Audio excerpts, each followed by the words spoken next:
Before Mr. Alan Young walks out the room, can we have one more round of applause for him and sharing the development that we have in our local markets today? So thank you.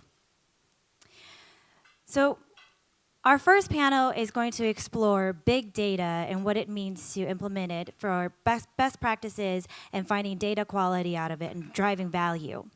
Before we begin our panel, we would like to start off with another poll. So you should be used to this already. Please pull out your phones. And your first question that will be asked is going to be, what's your biggest challenge with regards to linking data? Your options are going to be A, symbology, B, distributed data locked in silos, C, data scientists with financial background, D, data quality, and E, lack of understanding related to techniques and technologies to be applied. As you guys are submitting your results, I would like to welcome your moderator, Neil Pabari, to stage. Neil Pabari is our managing director at Thomson Reuters. Joining him will be Kaiser Chun, vice president of Smart City at Digital China. And as I call you guys, please do come on stage. Caitlin Reardon, general manager at Experian, and Eugene Kempson, head of algo development at HSBC. Please do join me on stage.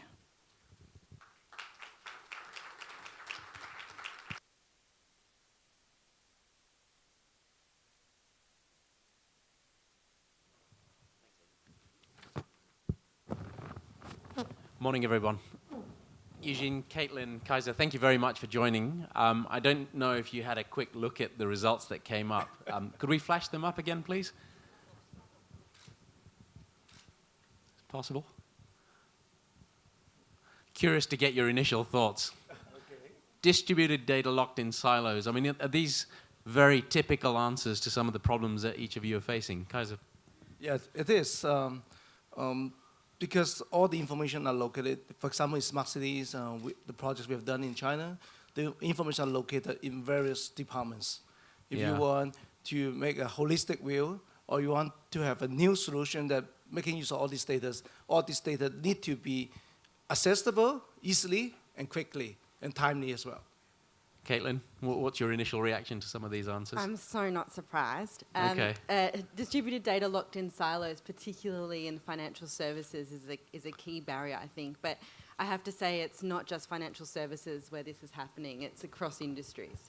Yeah, and your initial thoughts, Eugene? Yeah. So my answer was distributed data locked in silos, but I actually was really struggling between this and I would say data scientist with financial background. I know. Would be also only at 4%. Clearly, we've got lots of people here that understand data. Right? Well, because you gave us only one choice, right? So.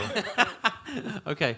Well, ladies and gentlemen, let's set some context here. I'm keen for the panel to give us a view of, what is it that you do in data science, and this whole topic of big data. The panel sessions focused around turning data lakes into fountains of value.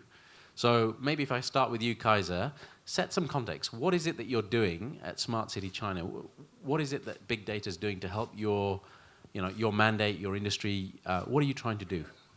Okay, in our company, we help the governments in various cities to build the smart city solutions. I think every city has their own problem or their visions in terms of smart cities. But a couple areas I can pull up as an example. Then the first one is the credit system. I know, financial industry. Most of the people here are from financial industries. Is more interested about the credit rating for a particular company, for example. Making use of big data and also the AI, we can grab the information. Most of them may be public information if expected a listed company based on the number of employees they're employing, how much tax they are paying every year, and also how the import-export data. We can have a sense of what type of credit rating they can have. And then we can provide credit rating to the financial in addition to what already have on hand in the past history. So this is one of the areas that they've been doing. Besides financial industry, we also working on healthcare, making use of big data. For example, we work with hospitals. We collect the data of the cancers and also DNA, try to find the relationship between a certain type of cancer and the DNA. And actually, after 3 years of work, we already identified a couple of relationships. So that we work with the hospital and come up with a service that can test your DNA, and then we tell you that you have a higher chance of getting certain type of cancer. I think it's very popular right now, I can tell you. But most people want to know that at least, right? And some I'm not celebrities sure. in it, yeah, right. Especially for the parents, Yeah. they want to know whether the kids have these particular chances that they can try to avoid that or do something on it. Okay, thank you very much. Really complex stuff by the sounds of it. I mean, before I come to Caitlin, was some of this experimental in terms of you guys trying to find solutions in the data, or was it very clearly planned? Yeah, that's the interesting question. We can just, okay, we talk about the data scientists with the financial background. We talk about data scientists with the healthcare background. And they can think of some of the areas that can do. But when you go into details, when you try to do the correlation, you may not find a relationship between the data. So we just look at this thing like investing in the venture capitals. Okay. Sometimes you can have a good result coming out of it, sometimes you don't. So we need to start a couple of projects and then try to find out which one we can provide a variable values of that. Fascinating. Caitlin, how about yourselves? Experian obviously much more financial services oriented. Yes. What are the sort of big data projects that you're currently working on, and where are you seeing value? It's really interesting. I think big data has been a buzzword or buzz term for quite a few years now, but very few organisations are doing it really, really well. Interestingly, I've been having some conversations even here in Hong Kong recently with a digital transformation officer. He said to me, Caitlin, we've built this huge data lake, but what now? And I think that's really what's been happening in the industry, is that the organisations who have moved in advance of the rest of the industry and have built these massive data lakes, they're then struggling to find some real business value out of it. So some of the biggest challenges we're seeing in the market is organisations then having faith that the data that they do have will lead to actionable insights, and then rolling that out across the businesses. And that, I mentioned it earlier, it's not just financial services. We're seeing that in retail, we're seeing that in education. With a lot of these organisations wanting to expand into new markets, I mean, we're right next door to China, right here. A lot of organisations trying to expand into China, their data becomes more and more valuable to help them, to guide them, to know where to expand and those sorts of things. So it's not just making sense of the data that they currently have access to now, but it's also about how do they grow in the future and how do they derive those insights to be able to grow in those new regions. That's what we're seeing most of at the moment.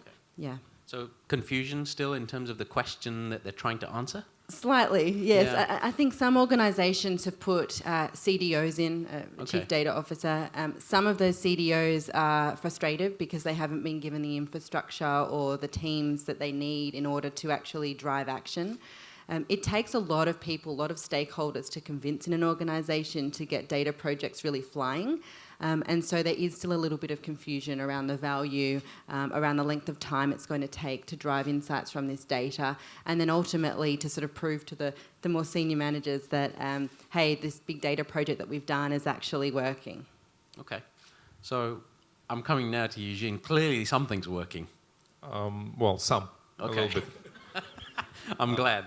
Yeah, so it's HSBC basically, I think the last several years we've seen about explosive growth in the data. So the amount of data grew twice basically in the last 3 years at HSBC, from about 50 petabytes to 100 petabytes of data, which is petabyte is like something huge, right? Now, the bank is looking at, I think, two kind of types of applications of the big data generally. One is the risk control, improving the risk controls, and second is growing the business, right? Improving risk controls would mostly look at basically responding to increasingly tightening regulations and in terms of the risk management. That would be know your client, diligence, fraud prevention, money laundering prevention, credit control and estimation of the clients, etc. So like 37 million clients, billions of transactions, it's a lot of data that if you use it smartly, of course, you can have a very good risk controls. And that's where I think the bank is investing initially a lot of effort to kind of improve those controls, right? And so is that generating material business benefit? Are you seeing that come through in a change in how risk control is being managed? This is mostly happening on the other areas of the bank, which I know about, right? I'm not directly affected by most of those, but yes, definitely on compliance control, there is a much tighter looking at the transaction data in terms of what we as a bank traded on every exchange and analyzing is there any patterns of let's say, unusual trading activity. And that's on all the levels, bank itself, but also the regulators and exchanges actually, I mean, just made leaps and bounds over the last several years in terms of ability to use this data to figure out and find anything that looks suspicious and question the exchange participants about why that specific trade pattern happened, market manipulation, or anything else. Yes, but definitely we kind of also seeing that, a lot of that, okay, on the trading side. And in terms of growing the business, it's mostly about markets becoming, I mean, more efficient, more complicated, continuously growing number of instruments. You know, let's say cryptocurrencies are coming now, turning another kind of spin and twist into financial markets. Bank basically have to understand how to analyze all this data and being able to make intelligent decisions about investments, you know, where the growth is, how to buy, how to sell securities, what to recommend to the clients in terms of research, etc. And this is like another big application in terms of the big data, of course. Okay, thank you, you know, all three of you for talking about concepts of where it's being applied and how people are using big data. So let's go back to the start. People that are not yet very active in the space, what's the starting point? Maybe Caitlin, I'll start with you. Obviously, the examples that the three of you have described imply serious value. How do firms start the whole process? Where do you start from? Great question. I think the first part is to actually understand what you're trying to derive from a big data project. Before you sort of launch in and start connecting things and looking at all the technology, to actually have an objective, I think is the first point. The second is to get all of your data assets in a row. So what data points do you currently have which is going to be able to lead to that objective? And I think it's just as important to say no to connecting certain data assets as it is to say yes. So sometimes just because you have that data doesn't mean that it's going to be able to generate insights. And perhaps the growing pains of being able to connect that data into the rest of your big data project far outweighs the benefit it's going to give. So to actually be ruthless and look at which parts of your data sets are going to add value for you is really, really important. Stakeholder engagement is another really big one. So data doesn't sit with IT. Data sits all across the organisation. So to be data-driven means from the top down at every different section of your business, you're talking together about data. It's important to also understand, let's say the objective is to understand your customers more and to drive cross-sell, upsell strategies. Then actually understanding how this data would link back to customer service teams, to call centres, to your marketing communications teams is really, really important. And being able to connect the bits of data which will give you that insight, which gives them the power to act swiftly, is also very, very, very key. One of the biggest challenges I see is organisations trying to connect too much at once. I recall a few years ago, I went into a client, they're in the, I won't name them, but they're in the travel hospitality sector. And they had had a big data project ongoing for 5 years. For 5 years, they were trying to connect all their different data silos together so that they could create a single customer view. They'd acquired all sorts of technology. They had imported lots of talent to drive these projects, and yet they still hadn't derived any result from it. So I think that's a key learning, is don't try and bite off too much before you can run. So if you can start small and you know that you can connect some data points together, drive some insight from that, and then turn it into action for your business, that's a great proof point to the business, and you can start moving forward from there. Great advice. Kaiser, is that how it's played out? Yeah, yes. For us, I think it takes time to identify the right project to start with. I think our idea is not to start with a lot of data. I think we try to focus on a couple of things, and then we try to look at what needs to be done, and find the tools readily available in the market instead of build everything from your own. I think that's very important, and then you can keep the project going. Okay. And Eugene, just coming to you, from what you've described around grow the business and risk and compliance, it seems like you've been much more targeted, or at least the bank's been much more targeted in how you've tried to solve very specific challenges. Was that thinking done in a classroom somewhere before everyone decided, yes, we're going to do this? Or how did it evolve? And trying to understand the journey that you went through to get the end result. So I think the journey is that it started as a kind of grassroots movement of specific business owners who needed to solve specific business problems, right? And when they came to their product people and technology, they realized that they have a problem with data, either quality of data or scope of data or connecting the dots, etc. Right? And as the number of those requests kept growing across different business functions and different parts of the bank, and they were coming to IT and the data kind of the organization, they realized that, okay, we got more and more of those requests. We actually have to rethink how we manage the data, how we organize it, etc. And then at some point, I mean, it was like bottom up first, but then it turned into top to bottom. Basically, it was a decision, okay, we have to really restructure basically the way we manage the data. We have to move to the clouds. We have to turn to the new tools and aggregation views, etc., to keep the data basically available, clean, and available for the business, right? Because we don't know what would be other requests, but the understanding was that that will keep going. These kind of requests that require us to basically rethink the way we work with data will keep growing. So it became, I would say, the bank-wide initiative on IT side to move to the cloud and to aggregate the data into basically into, let's say, like big data clouds and more efficient, in a much more efficient and way that can help the business, right? So it's kind of convergence of the two trends. And so what you're describing there sounds quite IT, technical, data science led, but the problems that you were trying to solve were very business-based problems. And so are the business managers becoming very data science oriented in their mindsets? And is there now an education in that space? Or is it that the data science teams are leading the business to solve problems that maybe they didn't know how to solve?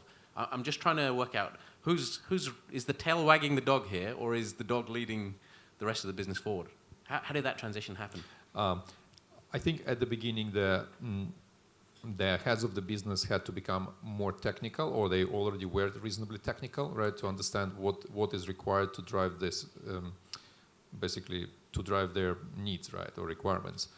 But as this became the top-down movement, and IT, basically there is a big movement in retraining IT organization and data organizations into working with big data, with clouds, with all the tools and project organization, let's say, of the cloud. That takes away that need from business managers. So now ITs basically start promoting actively that capabilities, right? So once they kind of have a cases of like, okay, we did, let's say, know your client project for that specific business where we would go through all unstructured information on the internet, et cetera, and derive, like, I don't know, the score for the client, right? They can go and try to see if there is a similar applications in other businesses, and then now they're proactively going to the business heads who are not technical, maybe not data scientists, etc., and say like you don't really have to be, to understand exactly what we're doing behind the scene. What we can provide you is like significant improvement, let's say, in the quality of the client credit estimation, for example, right? Based on our existing technology of Know Your Client, where we would do like fraud prevention, for example, right? So it becomes more IT coming and actively engaging the business now. Okay, fascinating. Caitlin, you're nodding. Is that something you're seeing reflected with multiple customers? Yeah, absolutely, absolutely. And I think with the proliferation of technologies to visualize data and to actually enable business users, people who aren't data scientists, to actually understand the data, that's moving it forward a lot. It's not just some people sitting in a back room looking at data screens anymore. They actually can make it very, very business friendly, and there's a lot of power in that. Okay, and what are you seeing in that Yeah, in this space, Eugene? for example, in our healthcare project, I mean, the business owner is not a data scientist, right? But he needs to know how to lead a team of data scientists and also bioscience professors or doctors to work on the project. I think that's very important. And the business owner need to have the technique to work with people sometimes more knowledgeable than them. But they need to motivate the team and get the job done. I think it's one of the key learning from our healthcare project. So for all the senior managers in the audience, a new area of learning, perhaps. Yes. Yeah? Yes, it did. Okay. Indeed. So let's now explore some of the tools, the technologies, the challenges that you faced in the projects that you've all operated. You've got data sitting everywhere. You've got maybe business units that are not willing to give up data. How do you, Eugene, if I start with you, how did you navigate, the projects that you're describing?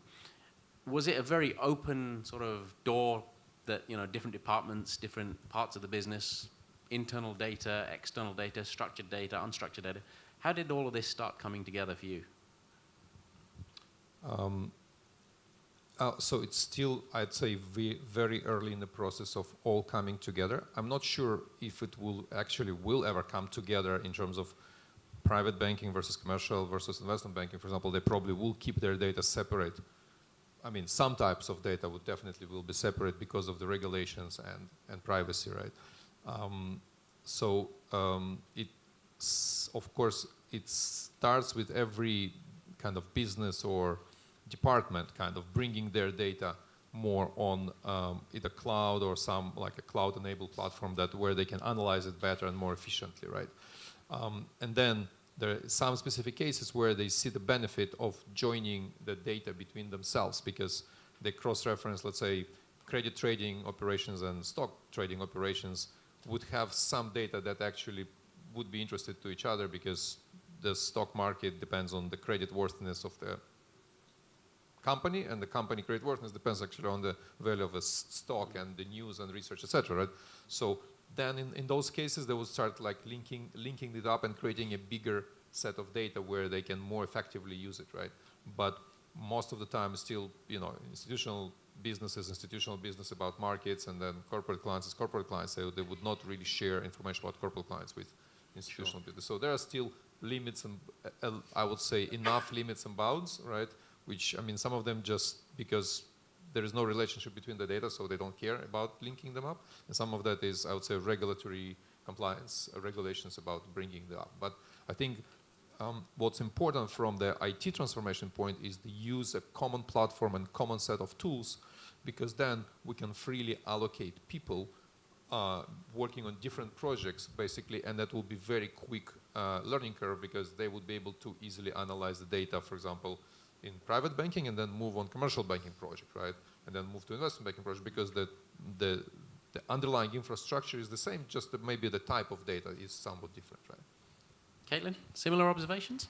Yeah, so interestingly, so there was some research a couple of years ago about big data projects, and almost half of those that were surveyed said, about 46%, said that they didn't trust the data. Interestingly, in 2016, we saw that number come down slightly. So it came down to about 26% in Asia Pacific. So what that's saying to me is that a lot of organisations are fixing some of their human processes in capturing and onboarding data into their systems. They're also looking at technologies that can help to verify, validate, sense check, quality check their data on the way in as well. And there are lots of tools in the market to be able to do that, and lots of different ways. I think that's a really important first step, so that these data projects actually are trusted, and that the business users do buy in and they feel like it can actually offer them value. I think there's also a big movement in AI and machine learning. And I think that's going to drive particularly a lot of fraud detection, fraud prevention, understanding more about your customers' movements, transactions, as well as a proliferation of data partnerships. And I'm starting to see this more and more, particularly in Hong Kong, where different organisations are talking together about how they can collaborate and how they can share data while still maintaining regulatory requirements. And technologies such as blockchain and others that are coming up making that much more accessible, particularly for the FSI space.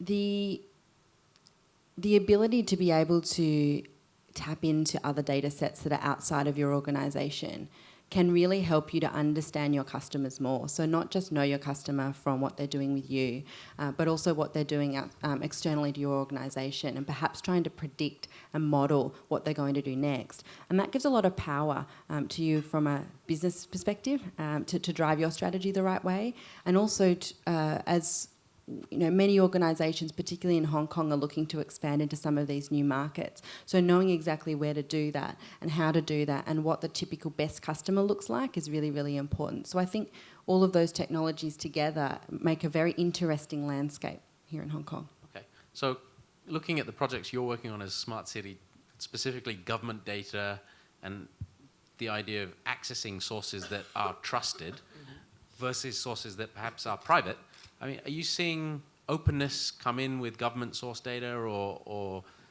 association or industry type information, or is it still proving very difficult to overcome some of the privacy issues, the challenges around regulation? Kazi, what are you seeing at the moment? And first of all, if the data need to be useful, I think it needs to be timely. So if the data is residing somewhere and then it takes time for them to open it up or setting all the process, I think it's already outdated. Sometimes even useless if it's outdated information. So what I've been seeing in China, there's a document, this is called document number 39. It's from the State Council, mandating that the governments in China need to open up the data in a timely manner. Not the data last year, not the data 10 years ago. It's a timely manner. But it doesn't say very explicitly what is timely manner. Right now, what we're doing is about a month's time. Within a month's time, the data will be opened to the public and making use of API instead of an Excel spreadsheet. If you have time, you can go to, there's a website called data.gov.hk, and then you can see the Hong Kong Open Data Initiative right there. You can see some of them already moving into API. So you can make use of a software to access the data you want at the time you need it. But still, a lot of them still on the Excel spreadsheet format. So it takes time, but we can see it's going. It's the same in China. Beijing also has a beijing.data.gov.cn and something like that. Yeah. They also have a very similar initiative. So I think I can see it's opening, but it takes time, and for the department to format the data in a usable format, as an API format, instead of an Excel spreadsheet or even a Word document. Okay, so now let's talk technology itself. You've already spoken about cloud. You've talked about APIs. The trends, the current infrastructure, the challenges with implementing some of these projects in your organizations. What do you think is, the biggest barrier from a technology perspective, or is it still the data? Is the concept of getting access to data, structured data versus unstructured, or are the tools now there that actually should make this thing scale very quickly over the next few years? Caitlin, perhaps start with you. The tools are there. The tools are in the market. I think sometimes organisations become a one-vendor shop. And so sometimes they only have access to what has already been approved, what's already gone through compliance checks, security checks. And so sometimes that limits them to be as agile as they'd like to be. So perhaps there's some changes that could be made there to enable some perhaps niche products to come in to help them to move with their data more quickly. From a technology standpoint, yeah, we've definitely touched on it. There's lots of different things up and coming. I think there's lots of organisations, even in the Hong Kong market, who have a presence that is selling technology. I think what's really, really interesting is something that, that was touched on earlier in one of the opening remarks around data being hybrid, so some of it being on-premise and some of it being in the cloud. And I think that also gives financial services organisations a lot more opportunity to move quickly with things that don't need the level of security and privacy regulation as other data. And so being able to move between the cloud and on-premise is really important there as well. Okay, and is that what's happening, Eugene, in your organisation? Yeah, well, we started with on-premises, as like most financial companies, looking at the data, and now there's, of course, a big move project to move it out to the cloud. I think from technology's point of view, last probably several years is extremely, I'd say, exciting time in terms of development of the tools and technologies in the big data. It's a really like a Cambrian explosion of number of technologies, complexity, how easy to use they are, how powerful they are, etc. That something that we've been like kind of in the industry for some time. You see that things improve gradually, and then there's a huge implosion, which I think is driven by basically introduction of the cloud computing by the big three, I'd say, companies, big four maybe. If IBM, yes, we consider, but I mean Amazon, Google, Microsoft, and IBM. Generally, it was, I mean, it's like an order of magnitude improvement over the last, let's say, 2 to 3 years. The cloud technology, I mean, that's offering, I mean, one is a cost. I mean, cost is, again, order of magnitude cheaper probably to keep your data and analyze them on the cloud than on your own premises. Operational stability, 24/7 reliability, simultaneous replication across multiple data sites in the world, etc. Like, it's unparalleled. Like, basically, none of the companies in the financial sector, even the big banks, could afford to do that in that way as basically as a Google or Amazon or Microsoft are doing. And the third one, of course, is availability of the tools and technologies to store your data, organize it, and analyze it in a very efficient way, right? And in that tools, I would say there's a kind of two directions if you would look at latest developments. One is being able to just use your existing data, but in a very large quantities and very quickly. So traditionally, you probably know there was like the data were kept in the big tables, right? Like a table of the employees with like name, ID, I don't know, position, etc. And that was considered to be, this is the data. The data has to be organized in a table, and then you can query the table, right? And then the technologies now grow into basically taking the tables, which are like trillions of records, for example, right? And being able to run in parallel queries into 1,000 computers, right? And analyze something that would take you maybe like days or months before, like now you can do in the minutes, right? So that's the one, just purely basically the speed and the scale of the operation on existing data that you have, right? But before you just could not analyze those data because it would take you so much time. Now it's like very quick. And the second, I think, direction is being able to accommodate semi-structured or unstructured data into your big data kind of lake, right? And being able to link it up with your structured data and make sense of it and provide additional value, right?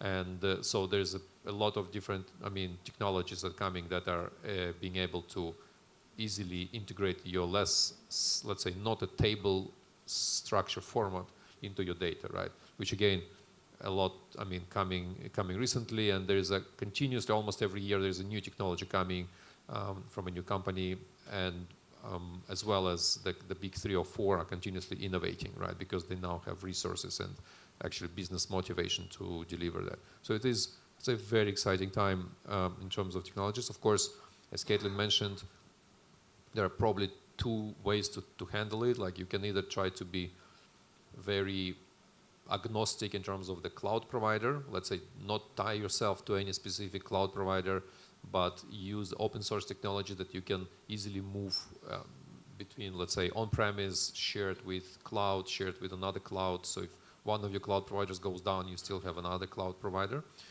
So that's one direction. Another one would be to choose a cloud provider and use their technology, which is, I would say, usually an easier way, because you need to spend less time. You almost like can get going on day one with very small team of people, because those technologies are all easily provided in such an easy way that like even 10-year-olds and building the robots can actually put some big data projects on the internet. But of course, in that case, you lock yourself into the specific cloud provider. So if you want to move to a different cloud provider, it will be difficult because you already tied your data into the specific technologies, right? So that's, I would say, kind of the landscape now. Wow, interesting. And Kaiser, in your case, have you gone through a similar journey with Smart City, or are you guys building more tech in-house? We try to partners with universities and also other companies in the market.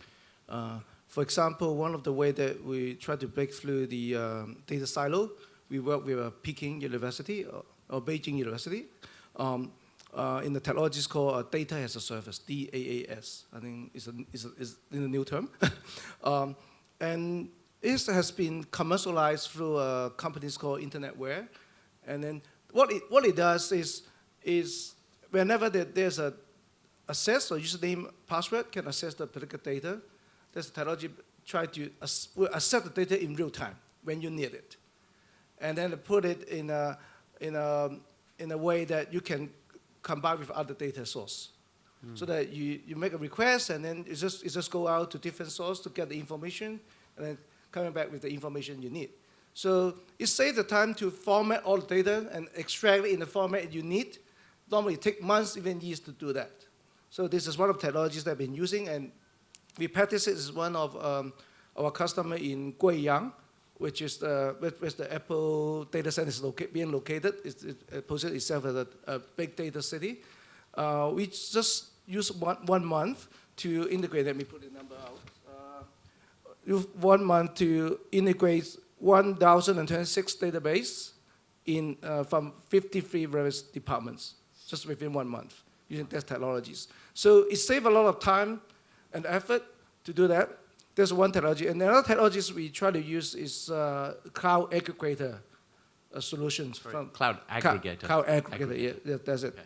Because as the other two speakers said, data reside in local, in private, and public.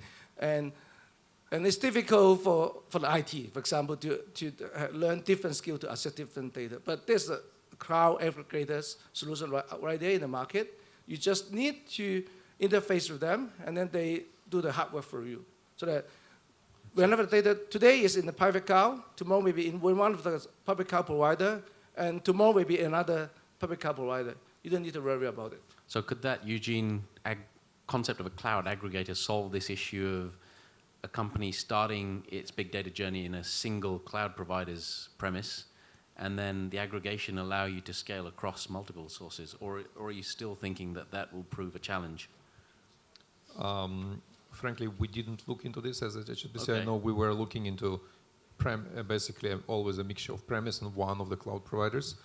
I think the premise was that each one of the big cloud providers are reliable enough, they have enough scalability and resiliency. So even if one of their data centers, let's say, I don't know, in Singapore goes down, they will have a data center somewhere in Europe or somewhere in Australia that would back it up always, right?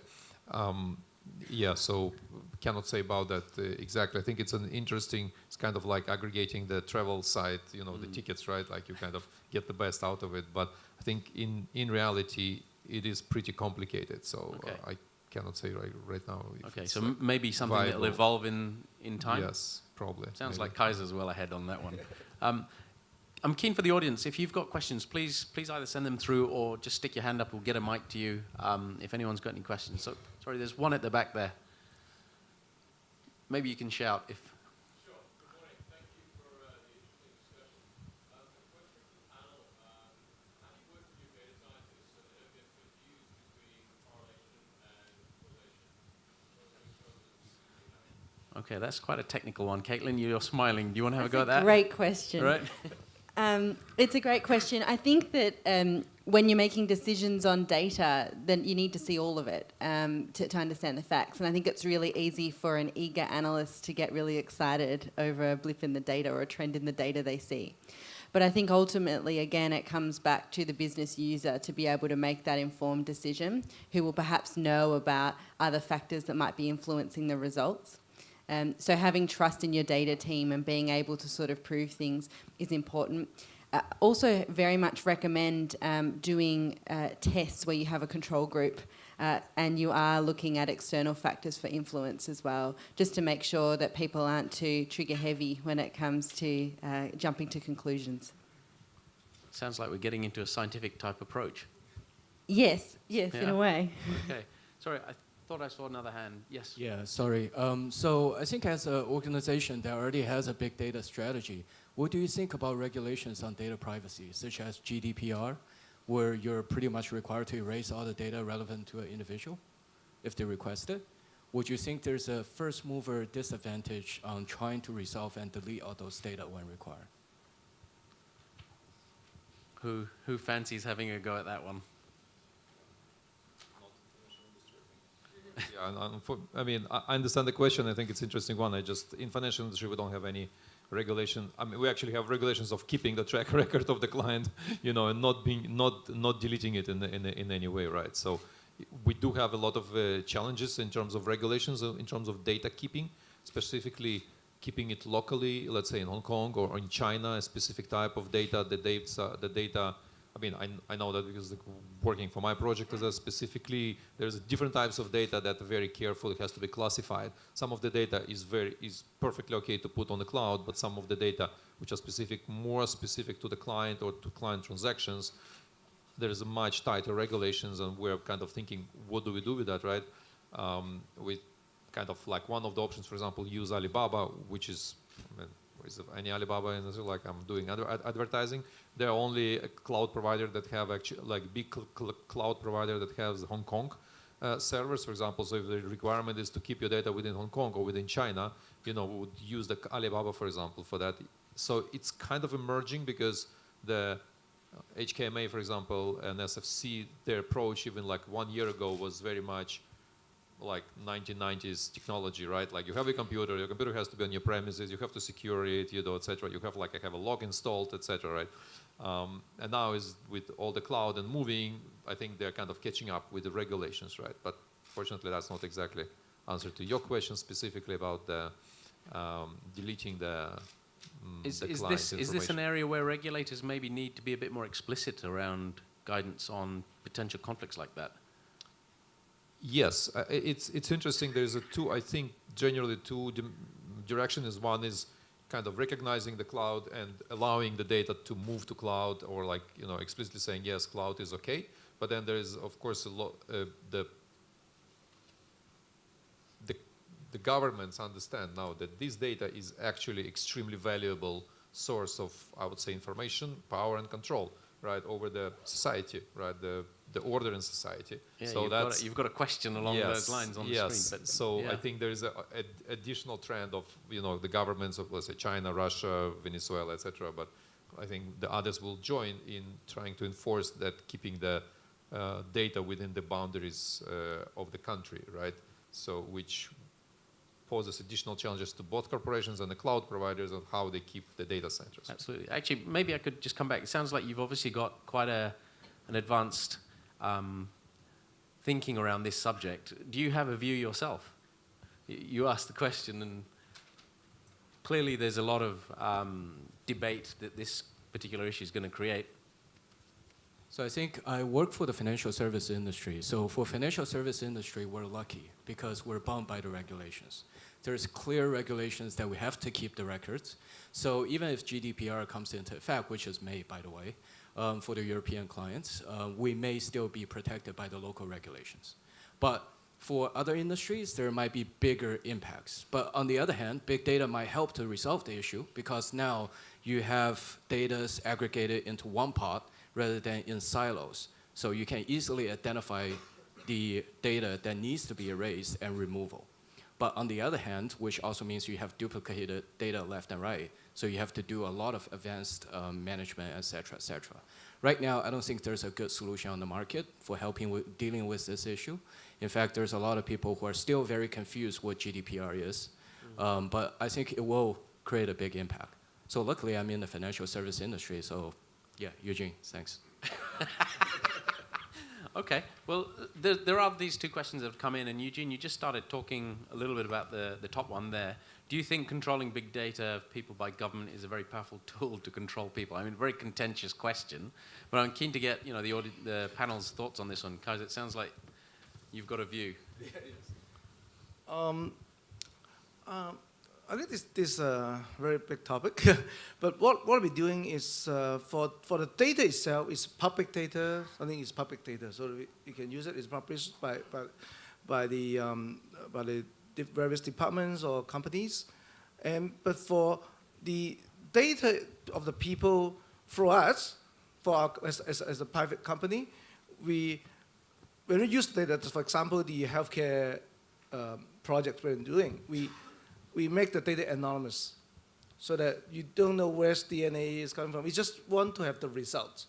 So the data itself resides within the database. It just get the result and publish it to the people we communicate. So that's for the end user who's going to use the data, but the question implies that if somebody has the private data that's, in my DNA, for example, then is there potential for abuse by governments? I mean, that's I guess the thread of the question that I'd cynically read in.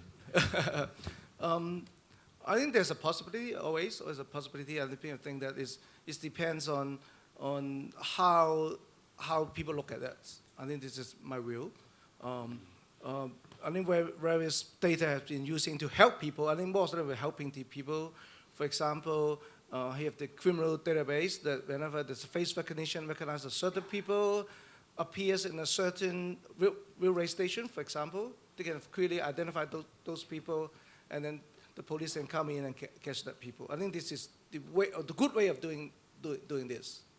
Okay. Yeah. So I guess, obviously, Caitlin, just twisting that slightly, instead of government, corporations now gathering a lot of data on their customers, on competitors, and so on. Is there, again, a potential threat of abuse there, or is this now just an arms race that we're all in, and you're either in the race and you'll be competitive, or if you're not, you're going to be struggling? Yeah, it's happening. It's happening. You wouldn't believe the kind of data that different organisations collect on people. But I think with that comes a level of responsibility and accountability. So I think as individuals, we need to be really sure why we're giving data away. It's really easy for organisations to run a promotion or a sweepstake to gather as much information as they can from you. So I think it's important that individuals need to understand privacy and understand where their data is going and how it's being used, and dare I say it, read all those terms and conditions before you tick the box. But from an organisation standpoint, when you're a consumer and you give your data over to an organisation, there's a level of responsibility that they use that data for the right purposes. And as an organisation who has data silos, you aren't necessarily connecting all of that data that the consumer is giving you, and therefore causing a very poor customer experience when they might, say, come into a branch, or they talk with someone in customer care or customer services. So I think the responsibility comes with, if you're going to collect that data, make sure you use it to enhance the customer experience. And I think this is a big takeaway that we're seeing, particularly in Asia, that a lot of organisations are not doing well at customer experience and not doing well at turning the data insights or the data that consumers have given over to them into something really meaningful and powerful, and instead have to keep repeating their name or keep signing a form or have to keep explaining that, no, that's the wrong person, you've already told them that they're not living at that address, they're at a different address, so duplicate records, those sorts of things. So as an organisation, if you are collecting data from people, make sure that you take the responsibility of that seriously and ensure that the customer experience based on that data is there, because consumers expect it. They expect, if they've given you their birth date, that you know when their birthday is. They expect that if they have signed a form 3 times to verify their signature, that you have it on file and that you're not going to say, I'm sorry, signature doesn't match. So it's really, really important that you use that data effectively. Okay. There is a second question. What I'd suggest is whoever's asked that question, please find Kaiser at the... Yeah, and he'll talk to you about the specific solution. If there's any other final question from the audience, okay, can I take the lady's question, please? Hi, thank you for the nice discussion. This is Claire Wen from ThinkFabric. Just a very quick one. How do you guys find recruiting for the right data talents to support your project? And I suppose the reason I ask this question is because we have experienced that I think there's a gap between people with the right technical skills to actually be like a good data storyteller to provide business with actionable insights. And a lot of it is probably the gap between the university training to actually having the industry experience and all that. So how do you guys find that challenge in your business? Thank you. Can I jump in? Yeah. Really great question. We really struggle in Hong Kong for homegrown talent, and many organisations are noticing that there is an absolute gap between university students and senior talent. There are doctors who are data scientist doctors in Hong Kong, but there are few. We're noticing that sometimes you need to import the talent in, which is a shame, but it's really important that they then have the power to build up a local team and that they are moulding, say, graduates and interns and things like that to become the data storytellers that an organisation needs. Interestingly, I'm seeing more and more hackathons in the market, which is giving a lot of these graduates more experience in understanding practicalities of data. It's one thing to learn it academically, but it's another to actually put the data insights into practice. So these hackathons and abilities for some bigger organisations to anonymise some data and hand it over and give that hands-on learning is going to come a long way. But I totally empathise. There is a talent gap and it is really tough to find great data storytellers at the moment. Great, thanks, Caitlin. There was one more question of this gentleman, please. David Powell from Typhoon Consulting. I just want to pick up on the sort of the flip side to the controlling of big data. What are the opportunities that you see, sort of behavioural economics, nudging people with the availability of the huge amount of data that organisations and governments now have? So rather than controlling, how can we influence people for the better? It's fantastic. You can predict the future, right? That would be great. You can put together models and see what people are going to do next, and that really transforms the relationship that you'd have with a consumer. So you can probably tell I like to wear the customer experience hat a lot, but from that point of view, I think it's so powerful. Businesses can predict things so much quicker, and that means better service, that means better product in market, it means that the conversations that a consumer has with customer care works as well. Chatbots and some of this technology can get fueled by it as well, which is so cool. Many people don't want to have to speak with a bank teller, or they don't want to have the language breakdown in such a trilingual environment like Hong Kong. And so being able to use machine learning and AI based on a lot of that data is a great a benefit to consumers. So I see that the opportunities there are endless. You just have to be creative about it. Super. Caitlin, you're predicting the future. I'm going to predict it now. We're running out of time. So the last question that was asked, are there tools available in the industry? Clearly, as a Thomson Reuters employee, I'm going to say yes, of course we supply all the tools. So if you want to understand a bit more about that, the Thomson Reuters team can take you through that. But we have run out of time. So ladies and gentlemen, please put your hands together for our panel.